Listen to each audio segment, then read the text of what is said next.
Hello friends, ನಾವಿವತ್ತು ತ್ರಿಕೋನಮಿತಿ ಪ್ರಸ್ತಾವನೆ ಪಾಠದ ಅಭ್ಯಾಸ 11.3 ಲೆಕ್ಕಗಳನ್ನ ಬಿಡಿಸ್ತಾ ಇದೀವಿ. ಪ್ರಶ್ನೆ ನೋಡಿ, 5ನೇ ಲೆಕ್ಕವನ್ನು ಬಿಡಿಸ್ತಾ ಇದೀವಿ. sec 4a is equal to cosec a minus 20 degree ಮತ್ತು 4a ಒಂದು ಏನಾಗಿದೆ ಅಂತೆ, ಲಘು ಕೋನವಾಗಿದೆ.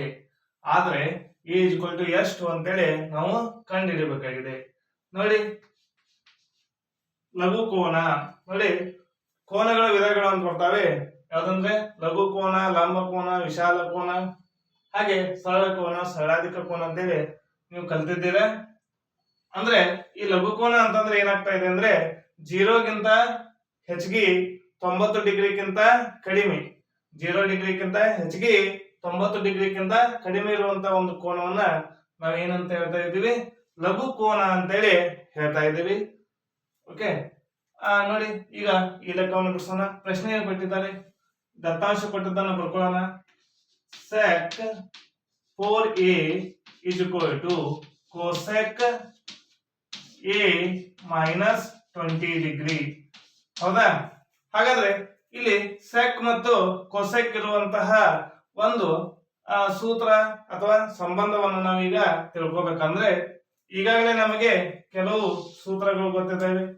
ನೋಡಿ, ಯಾವಂದ್ರೆ sin a is equal to cos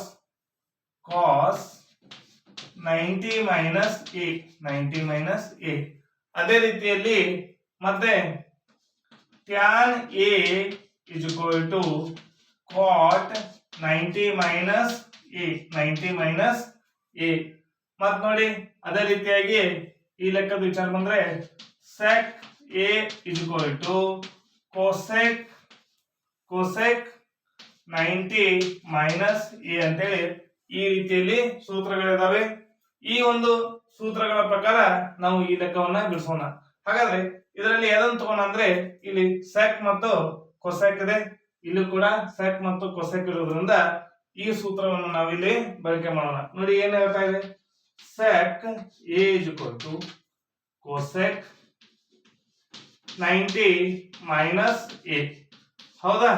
ಇಲ್ಲಿ sec a ಅಂದ್ರೆ ಇಲ್ಲಿ ಏನಿದೆ, 4a ಇದೆ. ಹಾಗಾದ್ರೆ a ನ ನಾವೇನಂತ ತಗೋಣ, 4a ಅಂತ ಬರೆಯೋಣ. sec a is equal to 4a ಅಂದ್ರೆ a ಜಾಗದಲ್ಲಿ 4a ಬರ್ತಾ ಇದೀವಿ. cosec 90 minus 4a. ಹೌದಾ? ಇಲ್ಲಿ 90 minus a ದಲ್ಲಿ 90 minus 4a ಅಂತೇಳಿ ಬರ್ಕೊಂಡ್ವಿ. ನೋಡಿ, ಇಲ್ಲೂ ಕೂಡ sec a ಇದೆ, ಇಲ್ಲೂ sec 4a ಇದೆ, ಇಲ್ಲೂ sec 4a ಇದೆ. ಹಾಗಾದ್ರೆ ಇದು ಸಮ ಆದ್ರೆ ಇದು ಏನಾಗುತ್ತದೆ, ಸಮ ಆಗ್ತಾ ಇದೆ. ನೋಡಿ, ಹಾಗಾದ್ರೆ ಇದಿದ್ದಲ್ಲಿ ಇದನ್ನ ಬರ್ಕೊಳ್ಳೋಣ. sec 4a ಅಂದ್ರೆ ಇದನ್ನ ಬರ್ಕೊಳ್ಳೋಣ. ಏನಿದೆ, cosec 90 minus 4a is equal to cosec a minus 20 ಅಂದ್ರೆ 20 ಡಿಗ್ರಿ. ಇದೇನಾಗ್ತಾ ಇದೆ, ಇದು ಡಿಗ್ರಿಗಳಿರ್ತದೆ. ಹೌದಾ? ನೋಡಿ, ಇಲ್ಲೂ cosec ಇದೆ, ಇಲ್ಲೂ cosec ಇದೆ. cosec ಏನಾಯ್ತು, ಕ್ಯಾನ್ಸಲ್ ಆಯ್ತು. ಹಾಗಾದ್ರೆ ಏನು ಉಳಿತು ನೋಡೋಣ. ಇಲ್ಲಿ 90 ಡಿಗ್ರಿ ಮೈನಸ್ 4a. ಹೌದಾ? 90 ಮೈನಸ್ 4a ಉಳಿತು. ಈ ಕಡೆ ಏನು ಉಳಿತು ನೋಡೋಣ, a ಮೈನಸ್ 20. a ಮೈನಸ್ 20 ಅಂದ್ರೆ 20 ಡಿಗ್ರಿಗಳಲ್ಲಿ ಇರ್ತದೆ.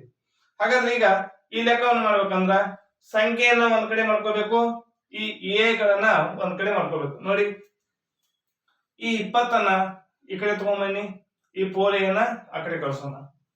90 ಹಾಗೆ ಇಟ್ಕೊಳ್ಳಿ. ಈ ಮೈನಸ್ ಇದ್ದದ್ದು ಈ ಕಡೆ ಬಂದ್ರೆ ಪ್ಲಸ್ ಆಗ್ತಾ ಇದೆ, ಪ್ಲಸ್ 20. ಈಚೆ ಕಡೆ a ಹಂಗೆ ಇದೆ. ಈ ಮೈನಸ್ 4 ಅನ್ನ ಬಲಗಡೆಗೆ ಹೋದ್ರೆ ಏನಾಗ್ತಾ ಇದೆ, ಪ್ಲಸ್ 4a ಆಗ್ತಾ ಇದೆ. ಹಾಗಾದ್ರೆ ನೋಡಿ, 90ಕ್ಕೆ 20 ಕೂಡಿಸಿದ್ರೆ 110 ಆಗ್ತಾ ಇದೆ. ಇಲ್ಲಿ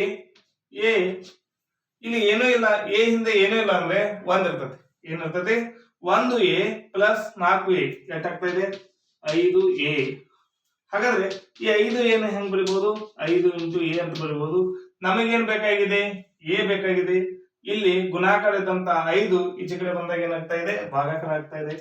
110 ಭಾಗಾಕಾರ 5 ಇಸ್ಕೊಲ್ ಟು 5 ಒಂದ್ರೆ 5 ಎರಡ್ಲೆ 10 1 ಉಳಿತು 0 ಇದೆ 10 ಆಯ್ತು ಹಾಗಾದ್ರೆ 22 ಹಾಗಾದ್ರೆ ಎ ಇಸ್ಕೊಲ್ ಟು ಎಷ್ಟಾಯ್ತು 22 ಡಿಗ್ರಿ 22 ಡಿಗ್ರಿ ಈ ರೀತಿಯಾಗಿ ನಾವು ಏನನ್ನ ಮಾಡಿದ್ದೇವೆ ಎ ಅನ್ನ ಕಂಡುಹಿಡಿದಿದ್ದೇವೆ ಮತ್ ನೋಡಿ 4a ಇಸ್ಕೊಲ್ ಟು ಒಂದು ಲಘು ಕೋನ ಅಂದ್ರೆ ಈ 22 ಅನ್ನ 4ರಲ್ಲಿ ಮುಂಚಿದಾಗ ಎಷ್ಟಾಗ್ತಾ ಇದೆ 88 ಆಗ್ತಾ ಇದೆ 88 ಡಿಗ್ರಿ ಅಂದ್ರೆ ಅದು ಏನಾಗಿದೆ ಲಘು ಕೋನವಾಗಿದೆ ಅಂತ ಹೇಳ್ತಾ ಈ ರೀತಿಯಾಗಿ ನಾವು ಲೆಕ್ಕಗಳನ್ನ ಮಾಡಿದ್ದೇವೆ ಈ ವಿಡಿಯೋ ನಿಮ್ಗೆ ಇಷ್ಟ ಆಗಿದ್ರೆ ಲೈಕ್ ಮಾಡಿ ಶೇರ್ ಮಾಡಿ ಸಬ್ಸ್ಕ್ರೈಬ್ ಆಗಿರಿ ಹೀಗೆ ನಮ್ಮ ಎಲ್ಲಾ ವಿಡಿಯೋಗಳನ್ನ ನೋಡ್ತಾ ಇರಿ ಥ್ಯಾಂಕ್ ಯು